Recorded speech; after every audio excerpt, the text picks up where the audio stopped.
समवसरण कुपवाड पंचकल्याण पूजेत 6व्या दिवशी भगवंतांची भव्य दिव्य समवसरण सभा व रथोत्सव मिरवणूक उत्साहात पार पडली।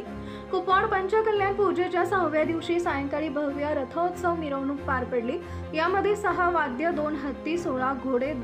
12 रथ, तीर्थंकर प्रतिमा घेऊन कुपवाड शहरातल्या प्रत्येक नगरातून मिरवणूक काढण्यात आली। पहाटे मंगलवाद्य घोष, आहारदान, विधी दृश्य, पंचामृत अभिषेक, शांतिमंत्र, केवळ ज्ञान कल्याणक संस्कार, केवळ ज्ञान तिथी पूजन पार पडले। दुसऱ्या सत्रात भगवंतांची भव्य दिव्य समवसरण सभा पार पडली। सायंकाळी समवसरण आरती झाली व रथोत्सव मिरवणुकीस सुरुवात झाली। यावेळी मंदिर निर्मितीत व पंचकल्याण पूजेस योगदान दिलेले दातार सौ नंदा पाराजे, मूर्ती व आहारदान, अशोक कोळी, मुनी गुफा बांधकाम व गिलावा,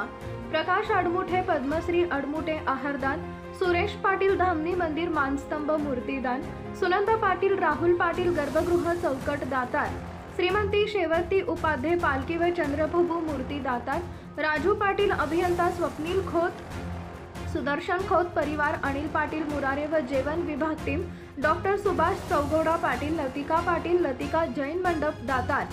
शीतल प्रमोद पाटील भूमी व रंगमंडप दातार, श्रीमती सरोजनी पाटील व प्रफुल्ल सुनील पाटील, बाळासाहेब हिंदूराव पाटील मंडप, माणिक भाऊसो पाटील मानस्तंभ व भूमी दातार, सुवर्णा शरद पाटील भूमी दातार, श्रीमती सुनीता सुधीर पाटील खुली जागा व मानस्तंभ दातार यांचा सत्कार करण्यात आला। माजी खासदार संजय काका पाटील, आमदार सुरेश खाडे, आमदार सुधीरदादा गाडगे, भाजप जिल्हाध्यक्ष प्रकाश धंग, दक्षिण भारत जैन सभा अध्यक्ष भालचंद्र पाटील, भाजप युवा मोर्चा सरचिटणीस प्रकाश पाटील, सहाय्यक पोलीस निरीक्षक दीपक भांडवलकर, सुहास पाटील, जिनगोंडा, अप्पासाहेब पाटील, सागर वडगावे, सुहास पाटील, कुबेर गणे यांनी पूजेस